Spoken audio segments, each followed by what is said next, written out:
ಇದೆ ಮೂಡ ಹಗರಣದ ವಿಚಾರವಾಗಿ ಸಿಬಿಐ ತನಿಖೆ ಆಗಬೇಕು ಅಂತ ಕೋರಿ ಮೇಲ್ಮನವಿಯನ್ನ ಸಲ್ಲಿಸುವಂತ ಕೆಲಸ ಹೈಕೋರ್ಟ್ ಏಕಸದಸ್ಯ ಪೀಠದ ಆದೇಶವನ್ನ ಪ್ರಶ್ನೆ ಮಾಡಿ ಮೇಲ್ಮನವಿಯನ್ನ ಸಲ್ಲಿಸುವುದಕ್ಕೆ ಈಗ ಸ್ನೇಹಮಯಿ ಕೃಷ್ಣ ಸಜ್ಜಾಗಿದ್ದಾರೆ.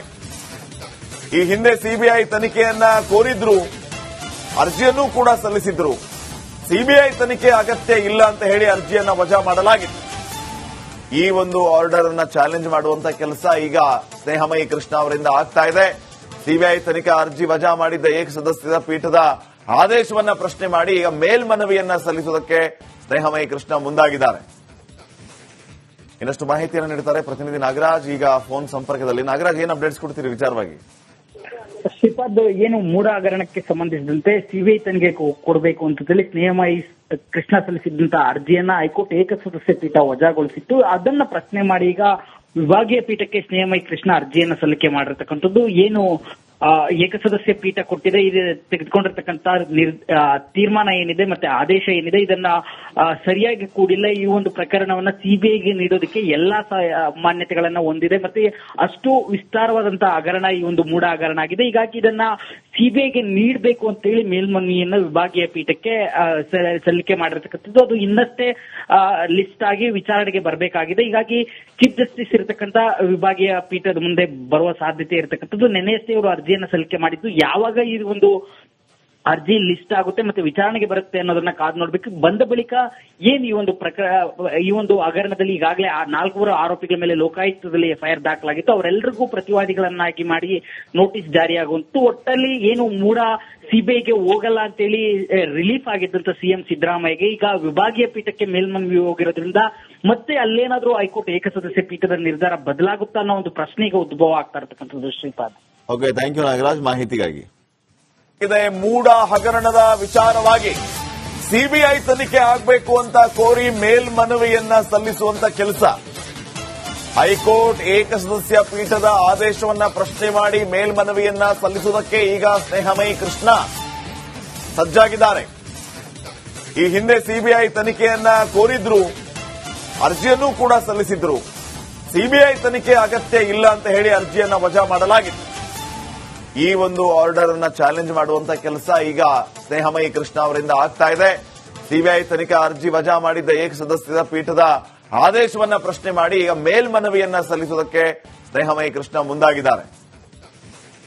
ಇನ್ನಷ್ಟು ಮಾಹಿತಿಯನ್ನು ನೀಡುತ್ತಾರೆ ಪ್ರತಿನಿಧಿ ನಾಗರಾಜ್. ಈಗ ಫೋನ್ ಸಂಪರ್ಕದಲ್ಲಿ. ನಾಗರಾಜ್, ಏನ್ ಅಪ್ಡೇಟ್ಸ್ ಕೊಡ್ತೀರಿ ವಿಚಾರವಾಗಿ? ಶ್ರೀಪಾದ್, ಏನು ಮೂಡ ಹಗರಣಕ್ಕೆ ಸಂಬಂಧಿಸಿದಂತೆ ಸಿಬಿಐ ತನಿಖೆ ಕೊಡಬೇಕು ಅಂತ ಹೇಳಿ ಸ್ನೇಹಮಯಿ ಕೃಷ್ಣ ಸಲ್ಲಿಸಿದಂತಹ ಅರ್ಜಿಯನ್ನ ಹೈಕೋರ್ಟ್ ಏಕಸದಸ್ಯ ಪೀಠ ವಜಾಗೊಳಿಸಿತ್ತು. ಅದನ್ನ ಪ್ರಶ್ನೆ ಮಾಡಿ ಈಗ ವಿಭಾಗೀಯ ಪೀಠಕ್ಕೆ ಸ್ನೇಹಮಯಿ ಕೃಷ್ಣ ಅರ್ಜಿಯನ್ನ ಸಲ್ಲಿಕೆ ಮಾಡಿರ್ತಕ್ಕಂಥದ್ದು. ಏನು ಏಕಸದಸ್ಯ ಪೀಠ ಕೊಟ್ಟಿದೆ, ಇದು ತೆಗೆದುಕೊಂಡಿರ್ತಕ್ಕಂಥ ತೀರ್ಮಾನ ಏನಿದೆ ಮತ್ತೆ ಆದೇಶ ಏನಿದೆ ಇದನ್ನ ಸರಿಯಾಗಿ ಕೂಡಿಲ್ಲ. ಈ ಒಂದು ಪ್ರಕರಣವನ್ನ ಸಿಬಿಐಗೆ ನೀಡೋದಕ್ಕೆ ಎಲ್ಲಾ ಮಾನ್ಯತೆಗಳನ್ನ ಹೊಂದಿದೆ. ಮತ್ತೆ ಅಷ್ಟು ವಿಸ್ತಾರವಾದಂತಹ ಹಗರಣ ಈ ಒಂದು ಮೂಡ ಹಗರಣ ಆಗಿದೆ. ಹೀಗಾಗಿ ಇದನ್ನ ಸಿಬಿಐಗೆ ನೀಡಬೇಕು ಅಂತ ಹೇಳಿ ಮೇಲ್ಮನವಿಯನ್ನ ವಿಭಾಗೀಯ ಪೀಠಕ್ಕೆ ಸಲ್ಲಿಕೆ ಮಾಡಿರ್ತಕ್ಕಂಥದ್ದು. ಅದು ಇನ್ನಷ್ಟೇ ಲಿಸ್ಟ್ ಆಗಿ ವಿಚಾರಣೆಗೆ ಬರಬೇಕಾಗಿದೆ. ಹೀಗಾಗಿ ಚೀಫ್ ಜಸ್ಟಿಸ್ ಇರತಕ್ಕಂತ ವಿಭಾಗೀಯ ಪೀಠದ ಮುಂದೆ ಬರುವ ಸಾಧ್ಯತೆ ಇರತಕ್ಕಂಥದ್ದು. ನೆನೆಯಷ್ಟೇ ಅವರು ಅರ್ಜಿಯನ್ನ ಸಲ್ಲಿಕೆ ಮಾಡಿದ್ದು. ಯಾವಾಗ ಈ ಒಂದು ಅರ್ಜಿ ಲಿಸ್ಟ್ ಆಗುತ್ತೆ ಮತ್ತೆ ವಿಚಾರಣೆಗೆ ಬರುತ್ತೆ ಅನ್ನೋದನ್ನ ಕಾದು ನೋಡ್ಬೇಕು. ಬಂದ ಬಳಿಕ ಏನ್ ಈ ಒಂದು ಹಗರಣದಲ್ಲಿ ಈಗಾಗಲೇ 4 ಆರೋಪಿಗಳ ಮೇಲೆ ಲೋಕಾಯುಕ್ತದಲ್ಲಿ ಎಫ್ಐಆರ್ ದಾಖಲಾಗಿತ್ತು. ಅವರೆಲ್ಲರಿಗೂ ಪ್ರತಿವಾದಿಗಳನ್ನಾಗಿ ಮಾಡಿ ನೋಟಿಸ್ ಜಾರಿಯಾಗುವಂತು. ಒಟ್ಟಲ್ಲಿ ಏನು ಮೂಡ ಸಿಬಿಐಗೆ ಹೋಗಲ್ಲ ಅಂತೇಳಿ ರಿಲೀಫ್ ಆಗಿದ್ದಂತ ಸಿಎಂ ಸಿದ್ದರಾಮಯ್ಯಗೆ ಈಗ ವಿಭಾಗೀಯ ಪೀಠಕ್ಕೆ ಮೇಲ್ಮನವಿ ಹೋಗಿರೋದ್ರಿಂದ ಮತ್ತೆ ಅಲ್ಲೇನಾದ್ರೂ ಹೈಕೋರ್ಟ್ ಏಕಸದಸ್ಯ ಪೀಠದ ನಿರ್ಧಾರ ಬದಲಾಗುತ್ತಾ ಅನ್ನೋ ಒಂದು ಪ್ರಶ್ನೆಗೆ ಉದ್ಭವ ಆಗ್ತಾ ಇರತಕ್ಕಂಥದ್ದು. Shripad, okay, thank you Nagaraj ಮಾಹಿತಿಗಾಗಿ.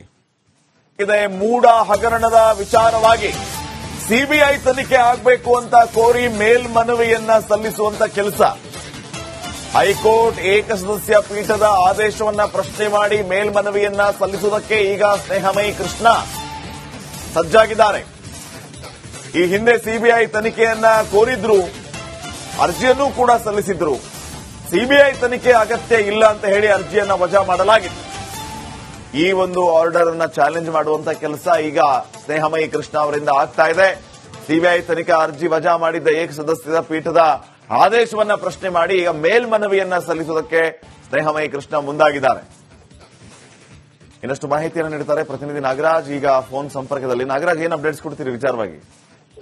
ಶ್ರೀಪಾದ್ ಏನು ಮೂಡ ಹಗರಣಕ್ಕೆ ಸಂಬಂಧಿಸಿದಂತೆ ಸಿಬಿಐ ತನಿಖೆ ಕೊಡಬೇಕು ಅಂತ ಹೇಳಿ ನ್ಯಾಯಮೂರ್ತಿ ಕೃಷ್ಣ ಸಲ್ಲಿಸಿದಂತ ಅರ್ಜಿಯನ್ನ ಹೈಕೋರ್ಟ್ ಏಕಸದಸ್ಯ ಪೀಠ ವಜಾಗೊಳಿಸಿತ್ತು. ಅದನ್ನ ಪ್ರಶ್ನೆ ಮಾಡಿ ಈಗ ವಿಭಾಗೀಯ ಪೀಠಕ್ಕೆ ನ್ಯಾಯಮೂರ್ತಿ ಕೃಷ್ಣ ಅರ್ಜಿಯನ್ನ ಸಲ್ಲಿಕೆ ಮಾಡಿರ್ತಕ್ಕಂಥದ್ದು. ಏನು ಏಕಸದಸ್ಯ ಪೀಠ ಕೊಟ್ಟಿದೆ, ಇದು ತೆಗೆದುಕೊಂಡಿರ್ತಕ್ಕಂಥ ತೀರ್ಮಾನ ಏನಿದೆ ಮತ್ತೆ ಆದೇಶ ಏನಿದೆ ಇದನ್ನ ಸರಿಯಾಗಿ ಕೂಡಿಲ್ಲ. ಈ ಒಂದು ಪ್ರಕರಣವನ್ನ ಸಿಬಿಐಗೆ ನೀಡೋದಕ್ಕೆ ಎಲ್ಲಾ ಮಾನ್ಯತೆಗಳನ್ನ ಹೊಂದಿದೆ ಮತ್ತೆ ಅಷ್ಟು ವಿಸ್ತಾರವಾದಂತಹ ಹಗರಣ ಈ ಒಂದು ಮೂಡ ಹಗರಣ ಆಗಿದೆ. ಹೀಗಾಗಿ ಇದನ್ನ ಸಿಬಿಐಗೆ ನೀಡಬೇಕು ಅಂತ ಹೇಳಿ ಮೇಲ್ಮನವಿಯನ್ನ ವಿಭಾಗೀಯ ಪೀಠಕ್ಕೆ ಸಲ್ಲಿಕೆ ಮಾಡಿರ್ತಕ್ಕಂಥದ್ದು. ಅದು ಇನ್ನಷ್ಟೇ ಲಿಸ್ಟ್ ಆಗಿ ವಿಚಾರಣೆಗೆ ಬರಬೇಕಾಗಿದೆ. ಹೀಗಾಗಿ ಚೀಫ್ ಜಸ್ಟಿಸ್ ಇರತಕ್ಕಂತ ವಿಭಾಗೀಯ ಪೀಠದ ಮುಂದೆ ಬರುವ ಸಾಧ್ಯತೆ ಇರತಕ್ಕಂಥದ್ದು. ನೆನೆಯಷ್ಟೇ ಅವರು ಅರ್ಜಿಯನ್ನ ಸಲ್ಲಿಕೆ ಮಾಡಿದ್ದು. ಯಾವಾಗ ಈ ಒಂದು ಅರ್ಜಿ ಲಿಸ್ಟ್ ಆಗುತ್ತೆ ಮತ್ತೆ ವಿಚಾರಣೆಗೆ ಬರುತ್ತೆ ಅನ್ನೋದನ್ನ ಕಾದು ನೋಡ್ಬೇಕು. ಬಂದ ಬಳಿಕ ಏನ್ ಈ ಒಂದು ಹಗರಣದಲ್ಲಿ ಈಗಾಗಲೇ 4 ಆರೋಪಿಗಳ ಮೇಲೆ ಲೋಕಾಯುಕ್ತದಲ್ಲಿ ಎಫ್ಐಆರ್ ದಾಖಲಾಗಿತ್ತು. ಅವರೆಲ್ಲರಿಗೂ ಪ್ರತಿವಾದಿಗಳನ್ನಾಗಿ ಮಾಡಿ ನೋಟಿಸ್ ಜಾರಿಯಾಗುವಂತೂ ಒಟ್ಟಲ್ಲಿ ಏನು ಮೂಡ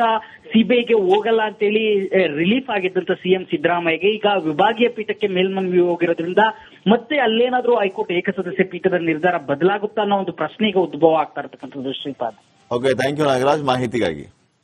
ಇದೆ ಮೂಡ ಹಗರಣದ ವಿಚಾರವಾಗಿ ಸಿಬಿಐ ತನಿಖೆ ಆಗಬೇಕು ಅಂತ ಕೋರಿ ಮೇಲ್ಮನವಿಯನ್ನ ಸಲ್ಲಿಸುವಂತ ಕೆಲಸ ಹೈಕೋರ್ಟ್ ಏಕಸದಸ್ಯ ಪೀಠದ ಆದೇಶವನ್ನ ಪ್ರಶ್ನೆ ಮಾಡಿ ಮೇಲ್ಮನವಿಯನ್ನ ಸಲ್ಲಿಸುವುದಕ್ಕೆ ಈಗ ಸ್ನೇಹಮಯಿ ಕೃಷ್ಣ ಸಜ್ಜಾಗಿದ್ದಾರೆ. ಈ ಹಿಂದೆ ಸಿಬಿಐ ತನಿಖೆಯನ್ನ ಕೋರಿದ್ರು, ಅರ್ಜಿಯನ್ನೂ ಕೂಡ ಸಲ್ಲಿಸಿದ್ರು. ಸಿಬಿಐ ತನಿಖೆ ಅಗತ್ಯ ಇಲ್ಲ ಅಂತ ಹೇಳಿ ಅರ್ಜಿಯನ್ನ ವಜಾ ಮಾಡಲಾಗಿತ್ತು. ಈ ಒಂದು ಆರ್ಡರ್ ಅನ್ನ ಚಾಲೆಂಜ್ ಮಾಡುವಂತ ಕೆಲಸ ಈಗ ಸ್ನೇಹಮಯಿ ಕೃಷ್ಣ ಅವರಿಂದ ಆಗ್ತಾ ಇದೆ. ಸಿಬಿಐ ತನಿಖಾ ಅರ್ಜಿ ವಜಾ ಮಾಡಿದ್ದ ಏಕಸದಸ್ಯದ ಪೀಠದ ಆದೇಶವನ್ನ ಪ್ರಶ್ನೆ ಮಾಡಿ ಈಗ ಮೇಲ್ಮನವಿಯನ್ನ ಸಲ್ಲಿಸುವುದಕ್ಕೆ ಸ್ನೇಹಮಯಿ ಕೃಷ್ಣ ಮುಂದಾಗಿದ್ದಾರೆ. ಇನ್ನಷ್ಟು ಮಾಹಿತಿಯನ್ನು ನೀಡುತ್ತಾರೆ ಪ್ರತಿನಿಧಿ ನಾಗರಾಜ್. ಈಗ ಫೋನ್ ಸಂಪರ್ಕದಲ್ಲಿ. ನಾಗರಾಜ್, ಏನ್ ಅಪ್ಡೇಟ್ಸ್ ಕೊಡ್ತೀರಿ ವಿಚಾರವಾಗಿ?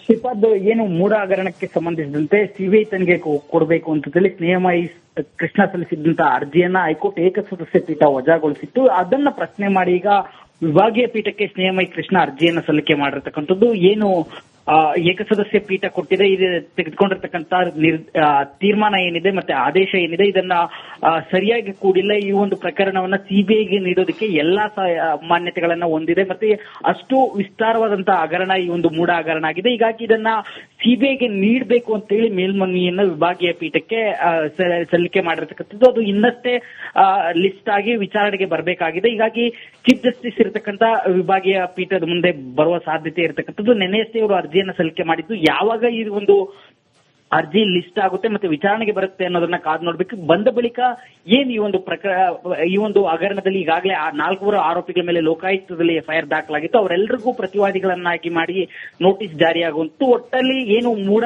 ಸಿಬಿಐಗೆ ಹೋಗಲ್ಲ ಅಂತೇಳಿ ರಿಲೀಫ್ ಆಗಿದ್ದಂತ ಸಿಎಂ ಸಿದ್ದರಾಮಯ್ಯಗೆ ಈಗ ವಿಭಾಗೀಯ ಪೀಠಕ್ಕೆ ಮೇಲ್ಮನವಿ ಹೋಗಿರೋದ್ರಿಂದ ಮತ್ತೆ ಅಲ್ಲೇನಾದ್ರೂ ಹೈಕೋರ್ಟ್ ಏಕಸದಸ್ಯ ಪೀಠದ ನಿರ್ಧಾರ ಬದಲಾಗುತ್ತಾ ಅನ್ನೋ ಒಂದು ಪ್ರಶ್ನೆಗೆ ಉದ್ಭವ ಆಗ್ತಾ ಇರತಕ್ಕಂಥದ್ದು. Shripad, okay, thank you Nagaraj ಮಾಹಿತಿಗಾಗಿ. ಇದೆ ಮೂಡ ಹಗರಣದ ವಿಚಾರವಾಗಿ ಸಿಬಿಐ ತನಿಖೆ ಆಗಬೇಕು ಅಂತ ಕೋರಿ ಮೇಲ್ಮನವಿಯನ್ನ ಸಲ್ಲಿಸುವಂತ ಕೆಲಸ ಹೈಕೋರ್ಟ್ ಏಕಸದಸ್ಯ ಪೀಠದ ಆದೇಶವನ್ನ ಪ್ರಶ್ನೆ ಮಾಡಿ ಮೇಲ್ಮನವಿಯನ್ನ ಸಲ್ಲಿಸುವುದಕ್ಕೆ ಈಗ ಸ್ನೇಹಮಯಿ ಕೃಷ್ಣ ಸಜ್ಜಾಗಿದ್ದಾರೆ. ಈ ಹಿಂದೆ ಸಿಬಿಐ ತನಿಖೆಯನ್ನ ಕೋರಿದ್ರು, ಅರ್ಜಿಯನ್ನೂ ಕೂಡ ಸಲ್ಲಿಸಿದ್ರು. ಸಿಬಿಐ ತನಿಖೆ ಅಗತ್ಯ ಇಲ್ಲ ಅಂತ ಹೇಳಿ ಅರ್ಜಿಯನ್ನ ವಜಾ ಮಾಡಲಾಗಿತ್ತು. ಈ ಒಂದು ಆರ್ಡರ್ ಅನ್ನ ಚಾಲೆಂಜ್ ಮಾಡುವಂತ ಕೆಲಸ ಈಗ ಸ್ನೇಹಮಯಿ ಕೃಷ್ಣ ಅವರಿಂದ ಆಗ್ತಾ ಇದೆ. ಸಿಬಿಐ ತನಿಖಾ ಅರ್ಜಿ ವಜಾ ಮಾಡಿದ್ದ ಏಕಸದಸ್ಯದ ಪೀಠದ ಆದೇಶವನ್ನ ಪ್ರಶ್ನೆ ಮಾಡಿ ಈಗ ಮೇಲ್ಮನವಿಯನ್ನ ಸಲ್ಲಿಸುವುದಕ್ಕೆ ಸ್ನೇಹಮಯಿ ಕೃಷ್ಣ ಮುಂದಾಗಿದ್ದಾರೆ. ಇನ್ನಷ್ಟು ಮಾಹಿತಿಯನ್ನು ನೀಡುತ್ತಾರೆ ಪ್ರತಿನಿಧಿ ನಾಗರಾಜ್. ಈಗ ಫೋನ್ ಸಂಪರ್ಕದಲ್ಲಿ. ನಾಗರಾಜ್, ಏನ್ ಅಪ್ಡೇಟ್ಸ್ ಕೊಡ್ತೀರಿ ವಿಚಾರವಾಗಿ? ಶ್ರೀಪಾದ್, ಏನು ಮೂಡ ಹಗರಣಕ್ಕೆ ಸಂಬಂಧಿಸಿದಂತೆ ಸಿಬಿಐ ತನಿಖೆ ಕೊಡಬೇಕು ಅಂತ ಹೇಳಿ ನ್ಯಾಯಮೂರ್ತಿ ಕೃಷ್ಣ ಸಲ್ಲಿಸಿದಂತ ಅರ್ಜಿಯನ್ನ ಹೈಕೋರ್ಟ್ ಏಕಸದಸ್ಯ ಪೀಠ ವಜಾಗೊಳಿಸಿತ್ತು. ಅದನ್ನ ಪ್ರಶ್ನೆ ಮಾಡಿ ಈಗ ವಿಭಾಗೀಯ ಪೀಠಕ್ಕೆ ನ್ಯಾಯಮೂರ್ತಿ ಕೃಷ್ಣ ಅರ್ಜಿಯನ್ನ ಸಲ್ಲಿಕೆ ಮಾಡಿರ್ತಕ್ಕಂಥದ್ದು. ಏನು ಏಕಸದಸ್ಯ ಪೀಠ ಕೊಟ್ಟಿದೆ, ಇದು ತೆಗೆದುಕೊಂಡಿರ್ತಕ್ಕಂಥ ತೀರ್ಮಾನ ಏನಿದೆ ಮತ್ತೆ ಆದೇಶ ಏನಿದೆ ಇದನ್ನ ಸರಿಯಾಗಿ ಕೂಡಿಲ್ಲ. ಈ ಒಂದು ಪ್ರಕರಣವನ್ನ ಸಿಬಿಐಗೆ ನೀಡೋದಕ್ಕೆ ಎಲ್ಲಾ ಮಾನ್ಯತೆಗಳನ್ನ ಹೊಂದಿದೆ ಮತ್ತೆ ಅಷ್ಟು ವಿಸ್ತಾರವಾದಂತಹ ಹಗರಣ ಈ ಒಂದು ಮೂಡ ಹಗರಣ ಆಗಿದೆ. ಹೀಗಾಗಿ ಇದನ್ನ ಸಿಬಿಐಗೆ ನೀಡಬೇಕು ಅಂತ ಹೇಳಿ ಮೇಲ್ಮನವಿಯನ್ನ ವಿಭಾಗೀಯ ಪೀಠಕ್ಕೆ ಸಲ್ಲಿಕೆ ಮಾಡಿರ್ತಕ್ಕಂಥದ್ದು. ಅದು ಇನ್ನಷ್ಟೇ ಲಿಸ್ಟ್ ಆಗಿ ವಿಚಾರಣೆಗೆ ಬರಬೇಕಾಗಿದೆ. ಹೀಗಾಗಿ ಚೀಫ್ ಜಸ್ಟಿಸ್ ಇರತಕ್ಕಂತ ವಿಭಾಗೀಯ ಪೀಠದ ಮುಂದೆ ಬರುವ ಸಾಧ್ಯತೆ ಇರತಕ್ಕಂಥದ್ದು. ನೆನೆಯಷ್ಟೇ ಅವರು ಅರ್ಜಿಯನ್ನ ಸಲ್ಲಿಕೆ ಮಾಡಿದ್ದು. ಯಾವಾಗ ಈ ಒಂದು ಅರ್ಜಿ ಲಿಸ್ಟ್ ಆಗುತ್ತೆ ಮತ್ತೆ ವಿಚಾರಣೆಗೆ ಬರುತ್ತೆ ಅನ್ನೋದನ್ನ ಕಾದು ನೋಡ್ಬೇಕು. ಬಂದ ಬಳಿಕ ಏನ್ ಈ ಒಂದು ಹಗರಣದಲ್ಲಿ ಈಗಾಗಲೇ 4 ಆರೋಪಿಗಳ ಮೇಲೆ ಲೋಕಾಯುಕ್ತದಲ್ಲಿ ಎಫ್ಐಆರ್ ದಾಖಲಾಗಿತ್ತು. ಅವರೆಲ್ಲರಿಗೂ ಪ್ರತಿವಾದಿಗಳನ್ನಾಗಿ ಮಾಡಿ ನೋಟಿಸ್ ಜಾರಿಯಾಗುವಂತೂ ಒಟ್ಟಲ್ಲಿ ಏನು ಮೂಡ ಸಿಬಿಐಗೆ ಹೋಗಲ್ಲ ಅಂತೇಳಿ ರಿಲೀಫ್ ಆಗಿದ್ದಂತ ಸಿಎಂ ಸಿದ್ದರಾಮಯ್ಯಗೆ ಈಗ ವಿಭಾಗೀಯ ಪೀಠಕ್ಕೆ ಮೇಲ್ಮನವಿ ಹೋಗಿರೋದ್ರಿಂದ ಮತ್ತೆ ಅಲ್ಲೇನಾದ್ರೂ ಹೈಕೋರ್ಟ್ ಏಕಸದಸ್ಯ ಪೀಠದ ನಿರ್ಧಾರ ಬದಲಾಗುತ್ತಾ ಅನ್ನೋ ಒಂದು ಪ್ರಶ್ನೆಗೆ ಉದ್ಭವ ಆಗ್ತಾ ಇರತಕ್ಕಂಥದ್ದು Shripad. Okay, thank you Nagaraj ಮಾಹಿತಿಗಾಗಿ.